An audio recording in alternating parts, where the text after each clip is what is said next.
누유나 오일팬 쪽 누유는 없는 것 같아요. 앞으로 가면 D, 뒤로 가면 R. 직관성 자체는 정말 이게 뛰어난 방식이다. 디지털의 이유가 뭐야? 다양한 용도로 활용을 하기 위함이잖아.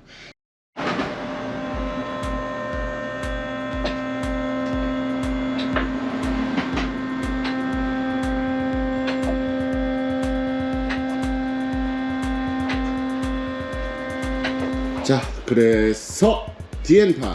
자, DN8? 뭐 DN8은 DN8이지. 완전히 모양이 너무 바뀌어가지고. 자, 하체를 좀 한번 보도록 할게요. 좀 전에 여러분들한테 말씀드렸던 대로 하체 검수는 제대로 하고 들어가야 됩니다. 항상 그런데 요 코팅이 왜 항상 여기만 있을까? 기름통 부분만 있고 요 안쪽이 좀 적은 느낌이에요, 맨날. 한국이라? 모르겠다. 자, 그리고 로어암이나 부싱, 그리고 쇼바, 그 다음에 브레이크까지의 조립 상태를 좀 확인하겠습니다. 근데 요즘 확실히 이제 조립 상태에 대해서는 내가 뭐 흠잡거나 할 게 없어. 뭐 흠잡을 필요가 별로 없지. 풀커버인데. 그리고 보여야 아니 저거 뭐냐. 저기 이너왁스 들어간 자리인데요. 이너왁스 들어간 자리가 조금 깨끗하게 됐으면 좋겠는데, 커버가 또 있네? 왜 쇠로 돼 있어? 앞에 쇠? 여기구나. 이거는 이제 멤버구나. 요게 크로스 멤버. 알루미늄? 크로스 멤버 뒤에 여기 지금 커버가 하나 더 덧대져 있는 모양을 볼 수가 있어요. 이게 아무래도 이쪽에 손상을 막기 위한 것 같은데. 그리고 보면 로어암이 또 앞에 거는 알루미늄이네요. 옛날에는 앞에 것도 철 아니었나? 요즘 소나타들은 앞에가 알루미늄이네. 옛날에 알루미늄 로어암은 그랜저 HG라든지 i40에만 있었어요. 걔들은 이제 뒤에도 알루미늄이었지. 자, 일단은 앞에도 브레이크를 좀 봅시다. 등속 조인트라든지 서스펜션, 그리고 저 안쪽에 오염이나 조립 상태를 좀 봐야 되고, 엔진 쪽에 누유가 있는지는 어차피 지금 풀커버라서 안 보이거든요. 근데 요 틈으로 살짝 보면 보입니다. 요렇게 누유나 오일팬 쪽 누유는 없는 것 같아요. 오일팬 쪽에 이렇게 들여다보면 보이거든. 지금 오일팬 쪽을 살짝 들여다보면 저렇게 누유가 있는지 없는지 볼 수는 있습니다. 물론 이 커버를 빼면 더 잘 보이겠지만, 우리가 무슨 저기도 아니고 정비 유튜브도 아니고, 자, 이 한쪽으로 이렇게 들여다보면 오일팬 쪽은 누유가 없는 것 같아요. 이쪽 브레이크도 깨끗한 상태로 조립이 되어 있습니다. 링크도 그렇고 서스펜션도 제대로 되어 있고, 이제 하체 대부분이 풀커버라서 이 현대기아도 열판이 근데 나 이 열판이 여기서 끝나지 말고 여기와 여기 사이 요 부분도 열판이 여기까지 연장돼 있었으면 난 조금 더 좋았겠는데, 물론 이제 제 취향입니다. 저는 이렇게 빈틈 있는 것보다 열판이 차라리 여기가 나와 있는 걸 더 원해요. 그리고 머플러 쪽도 녹이 하나도 없이 잘 조립이 돼서 왔어요. 그러고 보면 얘도 그거네. 얘도 N9이 2.5 터보가 듀얼 머플러라서 여러분, 이쪽에 머플러 공간이 하나 더 있는 겁니다. 이걸 빼면 머플러 하나가 더 들어가요. 2.5는 그렇게 돼 있겠지. 와이어 커넥터 루브도 괜찮고.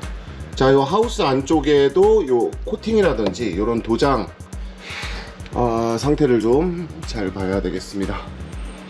이 신차 검수를 할 때 하체까지 보는 게 굉장히 귀찮고 어려워요. 근데 해야 됩니다, 요즘은. 야,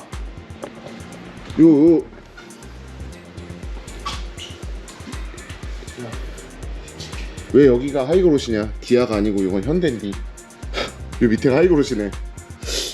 모든 기아가 잘하는 건데. 근데 하이글로시 관리 진짜 힘들다. 생각해보니까 얘 뒤에 머플러가 나오는 게 아니라 밑에 수도꼭지로 나오는 거네. 수도꼭지. 이게 아마 N9으로 사면 여기 머플러가 있을 거야. N9일 때는. 그렇게 해서 제가 이제 강조하는 부분은, 이렇게 코팅이 비어있는 부분엔 이렇게 보이는 게 아니라 도색이라도 돼 있던가 조금 그런 부분이 더 있었으면 좋겠어요. 물론 이제 옛날에 비해서는 정말 많이 발전한 겁니다. 이거 옛날에 비해서는 정말 많이 발전한 거고, 이 정도면은 하체 검수는 통과라고 보면 될 것 같아요. 서스펜션 쪽도 괜찮아. 조립 상태는 괜찮아 보입니다. 안으로 가지고 가자.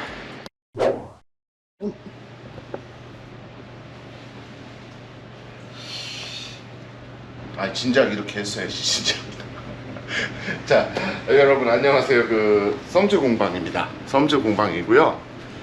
소나타 뒤에 이름이 이제 야 우리도 나중에 가게 이거 이사가고 그러면 우리도 이름 그렇게 해야 돼. 더 썸즈 공방, 뉴 썸즈 공방, 더 뉴 썸즈 공방, 디 올 뉴 썸즈 공방. 이번 그랜저는 디 올 뉴 그랜저던데. 자 아무튼 소나타 디 엣지입니다. 디 엣지고 이제 정확히 말하면 DN8 페이스리프트죠. DN8 페이스리프트. 근데 이게 페이스리프트라고 볼 수 있나 만태가? 좀 페이스리프트 치고는 굉장히 과한 변화를 줬어요. 다 변했어요. 진짜 다 변했어요. 뭐 유리창 안 변하면 페이스리프트 아니에요? 자, 우리 썬팅집 입장에서는 유리가 그대로 오면은 요게 페이스리프트로 끝나는 건데요. 자 이렇게 보시면 실내외가 그냥 다른 차가 됐다. 드디어 그거 없어졌다. 버튼 PRND. 그거 오래 못 갈 줄 알았어. 그거 오래 못 갈 줄 알았어. 자 아무튼 그 소나타 D 엣지고요. 이번에 신형이 나왔는데 일단 외관 먼저 봅시다 형. 외관을 먼저 볼 건데 외관에서 이 말이 많다는 그거? 자, 아니 제가 지금 차키에 대해서 좀 드릴 말씀이 있습니다. 우리 현대자동차 관계자 여러분, 요런 디자인 뭐 현대 마크로 하시는 건 좋은데요. 이런 디자인으로 할 거면 이거 알루미늄으로 해주세요. 이게 좀 너무 뭐가 좀 알루미늄 아니야? 아니야 플라스틱이야.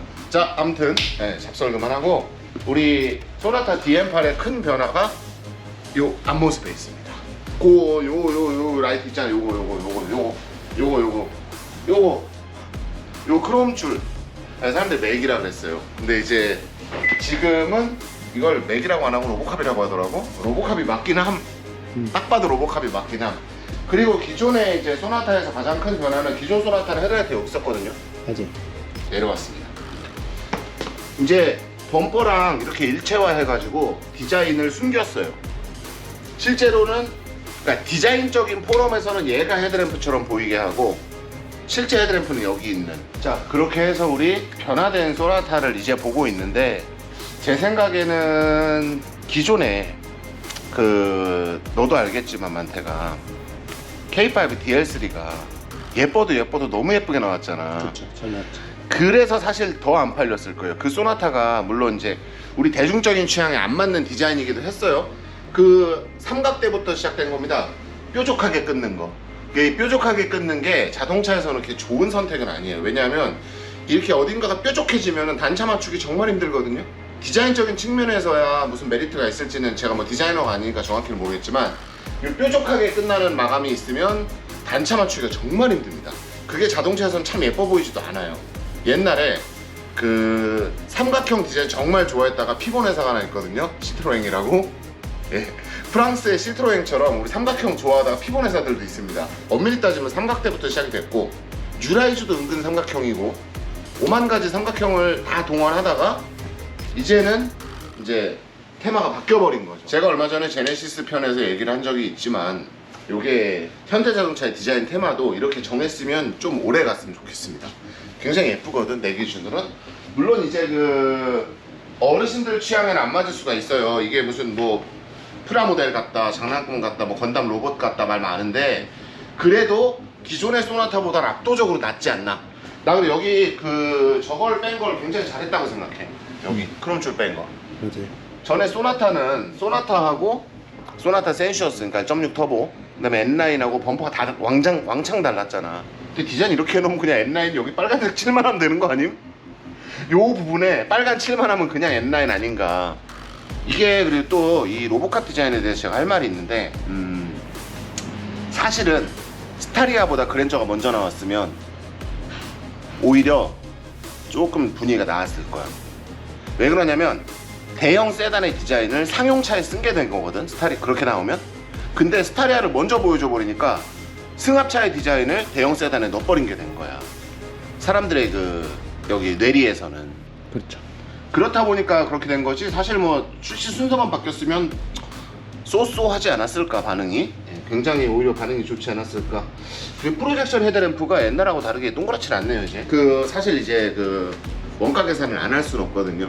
그러니까 앞에 금형을 저렇게 바꿨는데 뒤에까지 금형을 바꾸자면 조금 돈이 많이 들 겁니다. 그래서 기존의 금형을 최대한 살리는 방향으로 페이스리프트를 진행을 하다 보니 여기 정도만 바꿨다. 물론 이제 범퍼의 형상은 바뀌었어요. 전에 DM8 범퍼가 아니거든 이게. 여기가 볼록한 게. 깜빡이. 저 여기 밑에 있는 거 물론 이제 사람마다 취향은 다를 수 있습니다만 저는 이 밑에 있는 걸 별로 좋아하진 않거든요. 그래. 깜빡이 형식이 사이버틱하게 나오네. 사이버펑크 그 2077 같지 않은 게임? 자, 그리고 트렁크 오픈 버튼이 여기 원래 현대마크가 있고 여기 어디 있었거든? 근데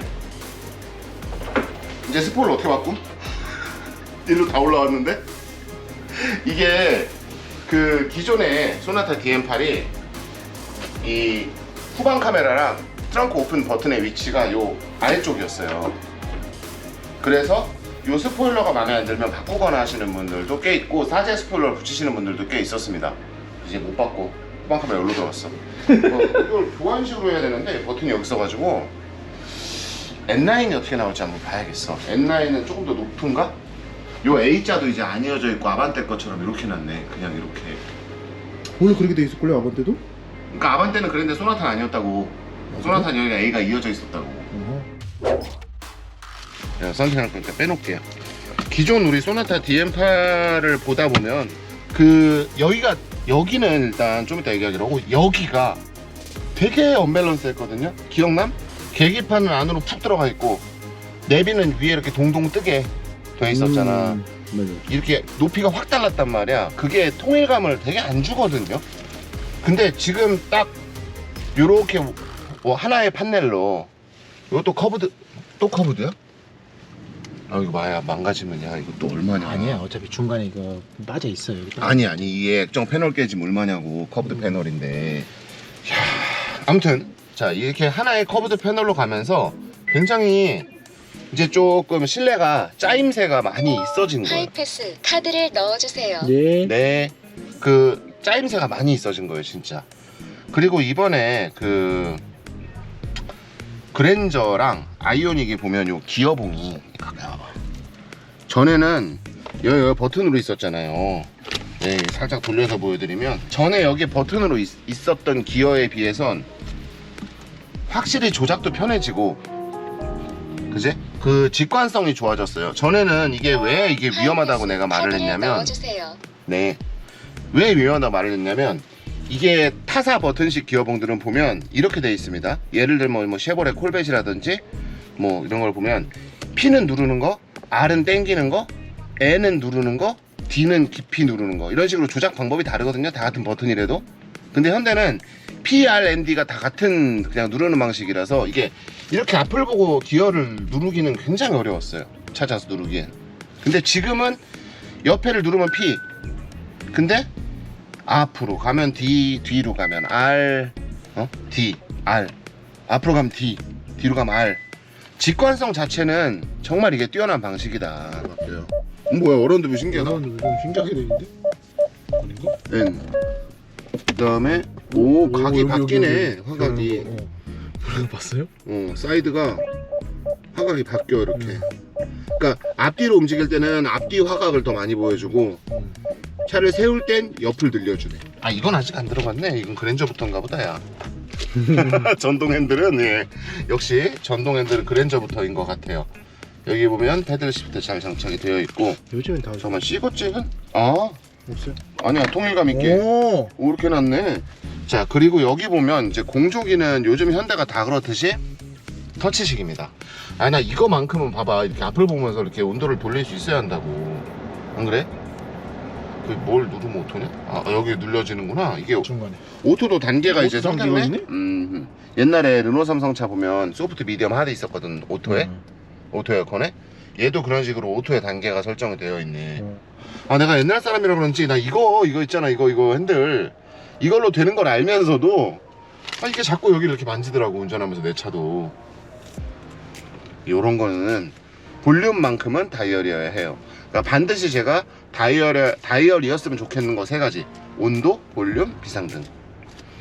비상등 터치를 해놓는 회사는 없어요 여러분. 이건 절대로 없습니다. 비상등이 터치인 회사는 지구상에 아직 하나도 없어요. 자 그리고 여기가 이렇게 깔끔하게 디자인 되면서 또 하나의 특징이 있어요. 카메라 제가 줘볼래? 여기 보면 전자식 사이드에 버튼이 없죠. 뭐 그러네? 이게 여기 있습니다. 사이드를 여기서 채우는 거예요. 그러네. 땡굼 채우고 밀면 풀리고 땡굼은 채워집니다. 희귀한 점이 하나 있는데 요즘 현대기아가 진심인 부분이 뭐야? 뭐야? 성분고야? 무드등. 그거도? 그건 똑같잖아. 틀려?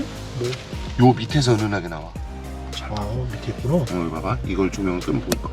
원래 요런데 띠가 보이게끔 설계를 하잖아. 네네. K5도 보면 여기 빗금이 쫙 빗살무늬 토기가 가 있고. 근데 K5랑 다른 테마를 가진 소나타에서는 이걸 다 은은하게 처리하기로 했나봐. 저 밑에 봐. 어떻게 보면 옛날에 BMW 그런 느낌이네. 그치, 간접 조명으로 만든 간접 거지. 이쁘네. 괜찮네. 간접 조명도 은은하고 괜찮아요. 이것도 여기 있구만. 리어 커튼도. 오.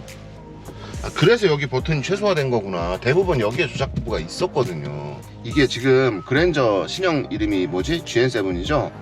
거기서 조금 사람들이 좀 많이 뭐라고 하고 있는 부분이, 클러스터 테마를 보면 이게 그 엑셀이나 파워포인트로 그린 것 같아. 계기판을 가까이서 봐봐. 이거 사람들이 되게 뭐라고 하더라고, 이 디자인. 왜요? 게이머들이 너무 이해. 아니 이거 사람들이 파워포인트로 그렸냐고 막 뭐라고 하더라고. 잠깐만. 스타일 B, 스타일 C. 계기판 이만큼 크잖아. 네. 그럼 얘를 굳이 이렇게 작게 할 필요가 없어요. 그리고 이게 또 조금 내가 좀 의문인 점은, 자, 대부분 디지털 계기판이 들어간 자동차들은 이걸 다양한 용도로 활용을 할 수가 있어요. 디지털의 이유가 뭐야? 다양한 용도로 활용을 하기 위함이잖아. 처음 아우디가 이걸 했을 때도 이만하던 계기판이 내비를 딱 키면 작아지면서 이렇게 옮겨가잖아. 가운데 내비가 뜨고. 그지? 그리고 예를 들면 드라이브 모드를 바꾸면 이 속도계랑 계기판이 합쳐져서 가운데로 오고 양옆에 정보를 확 띄워주고. 항상 이걸 못 바꿔. 왼쪽에 속도계가 있고 오른쪽에 RPM이 있는 이 구조를 바꿀 수가 없어요, 현대는. 패치해달라고 얘기하는 거야. 자, 보면 지금 어떤 스타일을 선택을 하던 여러분, 그러네. 똑같네. 바꿀 수가 없어요, 이 위치를. 이게 바늘 계기판이랑 이러면 큰 차이가 없는 거예요. 깜빡이네. 뭐. 이거 보이는 거 정도는 만들 수 있는 거지. 근데 이 정보의 배치나 테마가 이러면 바늘 계기판이랑 다를 게 없어요, 사실. 자, 아무튼 언젠가는, 자, 지금도 많이 나아지고 있으니까 조금 더 나아지겠죠. 언젠가는 기다려 봅시다. 제가 어릴 때 뭐 90년대 초반에 신문 광고가 많았거든요, 그때는. 그러면 그때 소나타 광고는 대부분 이렇게 써 있었습니다. 가족을 위한 공간, 뭐 이런 식으로 많이 써 있었어요. 과거로부터 소나타는 이 공간 때문에 이렇게 생각하면 되겠네. 뒷자리에 사람을 가장 많이 태우는 차가 뭡니까? 만택시? 택시죠, 택시. 과거로부터 소나타는 택시로도 정말 많이 사용이 됐어요. 그게 이거다. 사실 이 정도 실내 공간을 빼는 차가 그렇게 많지 않아요, 중형급에서. 물론 이제는 과거의 준대형보다 차가 길죠. 이게 옛날 그랜저보다 아마 조금 길 겁니다. 이거 버튼 누르면 변신돼? 어? 이거 저거야. 옆에 버튼 누르면 변신돼? 아, 변신이 됐으면 좋겠는데 이게 이거 CN7에 있는 그 옆에 거랑 비슷한데? 아니, 이게 내가 좀 생뚱맞은데 여러분, 사실은요, 나는 이 부분에 내가 맨날 얘기하잖아요. CN7 때도 얘기했고, 이 부분에 좀 다른 거를 넣었으면 좋겠어요. 이게 지문 센서야, 만태가.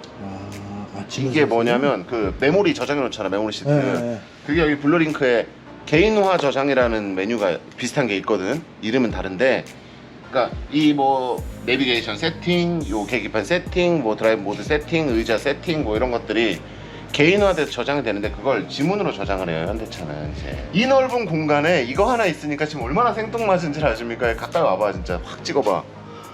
되게 생뚱맞아요. 이런 거는 옛날에 K7이나 K9이 여기 있었거든. 그런 것들이 어디? 여기 어디 있고 그랬거든. 핸들을 만들어주고 되지 충분하지. 내가 옛날에 그 아반떼 CN7 때 예언했다 맞췄잖아. N9 여기 드라이브 모드 들어갈 것 같다 했는데 진짜 열로 들어갔잖아, N9. 제가 내리는 평가는 뭐 감히 뭘 평가할 입장은 아니지만요. 아이고, 이게 진작 이렇게 했으면 K5에 안 밀렸을 것 같아. 적어도 최소 비등하게는 팔렸을 것 같아. 왜냐하면 내 취향으로 말씀드리자면 DL3 디자인은 정말 예쁘고 과격하지만 난 DL3가 스포츠카에 더 어울리는 디자인이라고 생각했거든. 세다면 얘가 더 어울린다고 봐. 자, 앞으로 현대자동차가 어떤 변화를 가져갈지, 어떤 테마를 가져갈지는 저도 모르겠습니다. 2, 3년마다 자꾸 바꾸는 터라.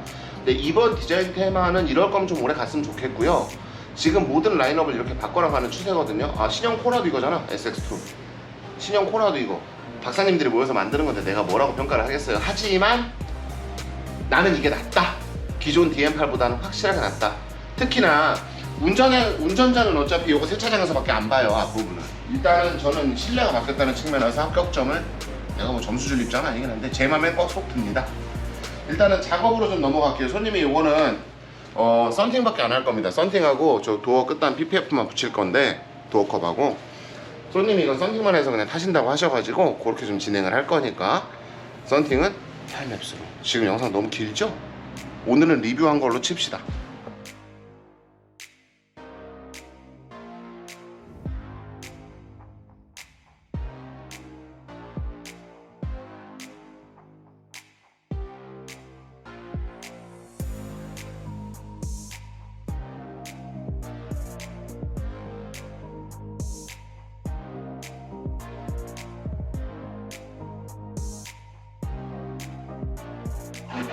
자, 이제 이렇게 도어 쪽 PPF만 하면 마무리가 되는데, 자, 여러분들한테 썬팅에 대해서 주의사항이 있어요. 자, 썬팅이 지금 끝난 상태고요.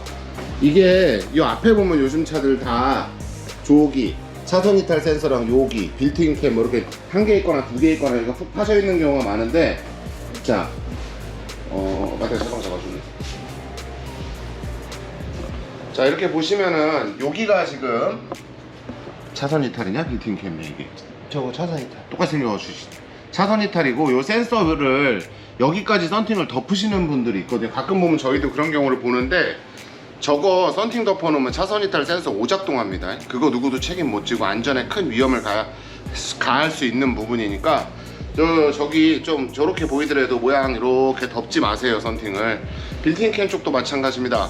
야간에 빌트인 캠이 제대로 안 찍혔네 하는 그런 하자에서 우리가 책임을 질 수 있는 부분이 아니기 때문에 저 카메라나 렌즈, 센서들 있는 부위는 썬팅으로 덮지 않는 거를 제가 권할게요. 저 덮어놓으면 진짜 문제 생깁니다. 또 메이커 쪽하고 싸워서 이길 수가 없어요. 저기 덮어놔서 뭐가 메이커가 우리 탓해버리면 망합니다. 자, 일단 그렇게 해서 물러가도록 하고요. 우리 그 이름이 진짜 현대 이렇게 많어. 진짜 소나타 D 엣지. 예. 이렇게 신차 끝냈고 이제 사주분 가지러 오시라고 전화 드리고 물러가도록 하겠습니다. 번호판은 제가 달아놓으면 되고 번호판도 여기 와 있거든요. 여러분들이 내일은 오늘보다 행복하시고요. 나중에는 이게 뭐 어떻게 될까? 그러면 이제 이렇게 되는 거야. 360도. 삥 불어서 360도? 우주선. 아니 그러면 이제 현대는 한 줄, 제네시스는 두 줄.